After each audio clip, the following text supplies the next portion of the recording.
ही यहां पर मुख्यमंत्री कैसे बनना चाहिए उसके लिए उनको मदद कर रहे थे। आज 5 साल के बाद वो कह रहे हैं कि वो इनएफिशिएंट है और उन्हें सत्ता से हट जाना चाहिए। बेरोजगारी के मुद्दे पर आपकी पार्टी आगे बढ़ाने की कोशिश कर रहे हैं। विवेक कुमार जी।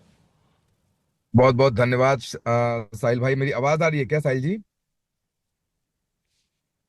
जी बिल्कुल आ रही है, आप बताइए। जी बहुत बहुत धन्यवाद समय देने के लिए। काफी इंतजार करना पड़ा, बस 2-3 मिनट मुझे दीजिएगा। पहले तो साहिल भाई आपका बहुत बहुत धन्यवाद। जिस तरीके से आप लोगों से सवाल पूछते हैं, मेरा एक जो बहुत पर्सनल दुख रहा है बिहार को लेकर कि बिहार का पॉलिटिकल डिस्कोर्स इतना नीचे गिर गया है कि जो भी प्रवक्ता आता है वो कुछ भी उजूल फिजूल की बात करता है and they can get away with it. तो थैंक यू सो मच कि आप वो सवाल पूछते हैं। अब मैं किसी पार्टी पे बात नहीं करूंगा क्योंकि बिहार में तो जितनी भी पार्टियां आई हैं उनका रिजल्ट और रिपोर्ट कार्ड तो दिख ही रहा है। मैं 4-5 सवाल रखना चाहूंगा क्योंकि ये सारी पार्टियां एक हैं। आप बताइए, अगर मान लें इन सब की बात कि इन्होंने बिहार में विकास किया है, उसके बाद भी बिहार आज अनएम्प्लॉयमेंट में 28वें रैंक पर है, शिक्षा में नीचे से चौथे स्थान पर है, ऊपर से नहीं नीचे से। बिहार में 8 करोड़ लोग 100 रुपए से ज्यादा नहीं कमाते हैं। बिहार का जो पर कैपिटा इनकम है वो 1/3 है नेशनल पर कैपिटा। किस तरीके का विकास हुआ है बिहार का? जो अभी कास्ट सर्वे कराया उसमें बता रहे हैं कि मात्र 7% ग्रेजुएट हैं।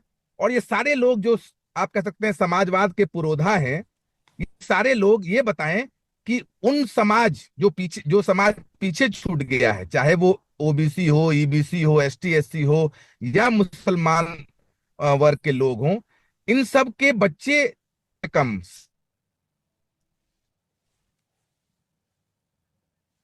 आ रहे हैं कि विकास की धारा।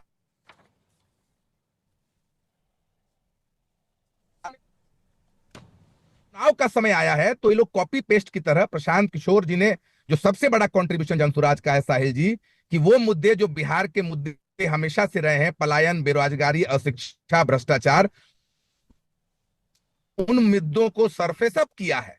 ये मुद्दे जनता के बीच में हमेशा से रहे हैं, लेकिन सरफेस अप करने का काम जनसुराज और प्रशांत जी ने किया है।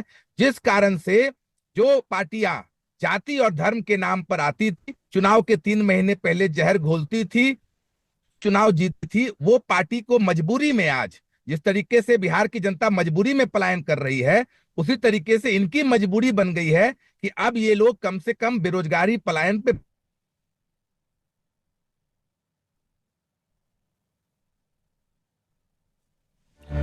चलिए, कम से कम बेरोजगारी की बात हो रही है। विवेक कुमार के साथ में हमारा सिग्नल इशू आ रहा है, लेकिन ये जनसुराज एक तरीके से एक्स फैक्टर बन सकता है क्या? जरा एक बार देख लेते हैं 2024 के जो बाइपोल हुए हैं, 2020 के असेंबली चुनाव के मुकाबले अगर हम देखें तो इंडिया अलायंस का वोट प्रतिशत बाइपोल्स में 10% से घटा। एनडीए का जो वोट शेयर है वो 9% से बढ़ गया। 31.5% एनडीए को वोट मिले थे, 40.8% बाइपोल्स में एनडीए को मिला। इंडिया अलायंस का 31% रह गया। वही जनसुराज्य पार्टी इस बाइपोल में जनसुराज्य पार्टी को 10.1%, 10% वोट शेयर यहां पर मिला। जिन मुद्दों की बात लेकर यहां पर प्रशांत किशोर और उनकी पार्टी सड़क पर उतरी है, भले आरजेडी कह रही है कि पिछले चुनाव में भी हमने यही मुद्दा उठाया था, तेजस्वी यादव भी वही कह रहे हैं, अब कांग्रेस की भी यही भूमिका निकल चुकी है, लेकिन वीरेंद्र कुमार, क्या युवा नेतृत्व में आज की स्थिति में, बिहार की आज की स्थिति, युवाओं को लेकर बेरोजगार की स्थिति, यही मुद्दा इसके वजह से बनता जा रहा है? और हम देख रहे हैं कि बाइपोल में क्यों ना हो, लेकिन जनसुराज 10% वोट प्रतिशत तक पहुंच चुका है। साहिल जी, ये रोजगार पे चर्चा हो रही है और मुझे तो अच्छा लग रहा है कि इस पर चर्चा होनी चाहिए। लेकिन रोजगार में एक तरफ जब इस बजट में एक बहुत बड़ा एलोकेशन बिहार के लिए हुआ, तो वहां पे निश्चित तौर पर उस पैसे का खर्च भी हो रहा होगा। तो ये जो रोजगार की बात है, ये सिर्फ सरकारी है या अन्य क्षेत्रों में भी है? अगर पैसे बिहार को सबसे ज्यादा मिले हैं, खर्चे और विकास का काम सबसे ज्यादा बिहार में हो रहा है, तो रोजगार के अवसर भी सबसे ज्यादा बिहार में पैदा हो रहे होंगे।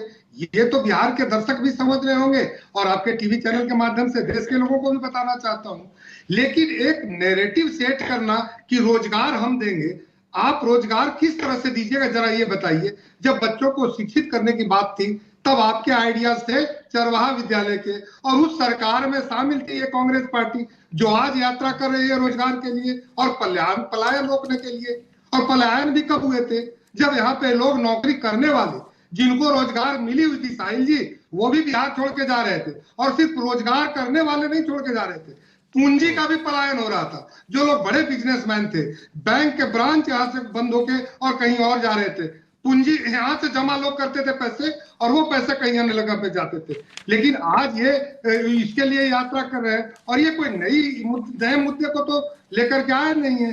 तो राहुल गांधी जी भी इस मुद्दे को लेकर के लोकसभा में, तो अभी 20 साल में स्थिति बदल गई है ना पूरी, तो वो भी बता दीजिएगा किस तरीके से बदली है। शिक्षा के बारे में धीरेन्द्र कुमार जी जरा 20 साल में स्थिति कैसे बदल गई वो भी बता दीजिएगा, क्योंकि मेरे पास तो आंकड़े कहते हैं कि आज भी बिहार में सेकेंडरी स्कूल में 26% से ज्यादा ड्रॉप आउट रेट है स्कूलों में। आज की स्थिति में भी 9% से ज्यादा बच्चे तो प्राइमरी स्कूल में ही ड्रॉप आउट हो जाते हैं। साहिल जी, फिर आप जब कहेंगे कि पुराने दिनों की याद आप लोग कराते हैं, नए बातों को नहीं करते हैं, लेकिन कैसे उसको छोड़ दिया जाए जो हमारा करिए, पुराने दिनों की याद करिए, लेकिन आज की भी बात करिए।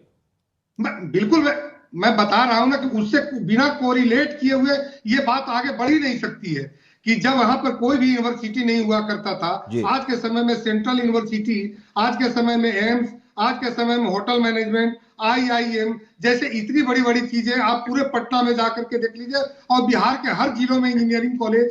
तो यहाँ से बच्चे निकल रहे हैं और वो भी रोजगार पा रहे हैं, और सबों की आर्थिक स्थिति सुधर रही है। लेकिन राहुल गांधी जी क्या कह रहे हैं कि एक्सरे करेंगे। हम समाज का एक्सरे करना चाहते हैं। दो तरह की बातें करते हैं। आप एक्सरे कर रहे थे तो मोदी जी ने एक्सरे कराया, चिराग जी ने और नीतीश जी ने एक्सरे कराया, आपकी बात को माना, और उस एक्सरे में आप कांग्रेस पार्टी जैसी और उनके गठबंधन वाली पार्टियों जैसी विषाणु निकला, अंदर में रोग दिखा, और उस रोग को जनता के सामने बताया कि देश को अगर बढ़ने में कोई कहीं खोखला कर रहा तो ये इतनी पार्टियां, यही यहाँ के लोकतंत्र का रोग है। लोगों ने इस रोग को दूर किया पिछले 15 वर्षों से देश में और 20 वर्षों से बिहार में। आज फिर ये कन्हैया कुमार के भरोसे अगर चाहते हैं कि बिहार की नैया पार लग जाए, ये संभव नहीं है। और बिहार के एक एक युवा जो नए हैं, जिस तरह से 15 अगस्त और पुरानी बातों को कहते हैं कि मत आप याद करिए, भाई अंग्रेज को हम कैसे भूल सकते हैं जिसने हमारे देश को गुलाम किया था, जिसने बिहार के किसानों का नरसंहार करवाया हो। विवेक कुमार, अगर आप जुड़ चुके हैं तो आप इस पर बात कर सकते हैं। जी जी, मैं बिल्कुल, मेरी आवाज आ रही है क्या? विवेक कुमार, अगर आपको मेरी आवाज आ रही है तो आपकी बात अधूरी रह गई थी, आपने सुना कि क्या कह रहे हैं वो, बोलिए। बिल्कुल मेरी आवाज आपकी आवाज आ रही, मेरी आवाज आ रही है अब तक? जी, आपको आपकी आवाज आ रही है, बोलिए। जी, मैं ये बोल रहा था कि बस एक छोटा सा पॉइंट में देना चाह रहा था कि कई सारे प्रवक्ता बोल रहे हैं कि 40 50 60 70 साल कांग्रेस रही, राजद रही, हम लोग अभी विकास कर रहे हैं। अरे तो आप भी तो 20 साल से हैं, आप भी तो 20 साल से हैं, आपके राज्य में भी तो बिहार पलायन में सबसे नंबर 1 है। और 2-3 बात मैं बोलना चाह रहा हूं कि राजद की सरकार 15 साल रही और उन्होंने बिहार को पलायन में नंबर 1 कर दिया, भ्रष्टाचार में नंबर 1 कर दिया। और उसके बाद की जो सरकार आई, उन्होंने इस लेगेसी को बराबर से मेंटेन किया है और एक स्टेप आगे ही चले गए हैं। पलायन का सबसे बड़ा कारण है पॉलिटिकल इंस्टेबिलिटी जो बिहार में अभी है। दूसरा सबसे बड़ा कारण है कि जो 80% लोग पलायन कर रहे हैं वो भूमिहीन लोग हैं। किसी सरकार ने भूमि सुधार की बात यहां पर नहीं की है, न लालू जी की है, ना नीतीश जी ने किया है। यहां पर आप देखेंगे बिजली को लेकर कितना भ्रष्टाचार है। तो किस विकास की लोग बात कर रहे हैं, ये समझा दें अच्छे से एक बार। ये कुछ भी बोलकर चले जा रहे हैं। नेट माइग्रेशन में बिहार नंबर 1 है साहिल जी, नंबर 1। कुछ दिन पहले एक टीवी चैनल पे देखा, किसी प्रवक्ता ने कहा केरला से सबसे ज्यादा माइग्रेशन है, बिहार तो पीछे है। बताइए, हम लोग ये बर्दाश्त कर लेते हैं। किसी ने कहा कि माई बहन योजना कर देंगे, 2500 दे देंगे, 1,80,000। बिहार का डेवलपमेंट बजट है 1,70,000 करोड़, उसमें 1,80,000 दे देंगे। ये बोल रहे हैं 10 लाख नौकरी दे दिया इन्होंने। सरकारी नौकरी 1.97% होता है साहिल जी, 1.97%। चपरासी से लेके मुख्य सचिव तक 23 लाख नौकरियां ही होती है, उसमें 10 लाख नौकरी कैसे दे देंगे? ये एकदम बिहार को सिरे से बेवकूफ बना रहे हैं। You can't fool all the people all the time. 40 साल से विकल्प के अभाव में लालू जी से डरकर भाजपा बेसिक मुद्दे विवेक कुमार यहां पर उठाने की कोशिश कर रहे हैं। लालू जी से डर के भाजपा से डर के लालू जी को विकल्प के अभाव में बिहार की जनता को बेवकूफ बना रहे थे। अब ये बेवकूफ नहीं बना सकते। हद हो गया यार, बेवकूफ हद हो गई। कुछ भी बोल रहे हैं, सरकारी नौकरियां इसमें ज्यादा से ज्यादा किस तरह से ये बोल रहे हैं पलायन इन्हें पता है कि बिहार चौथे नंबर पर है। अरे वही तो वो कह रहे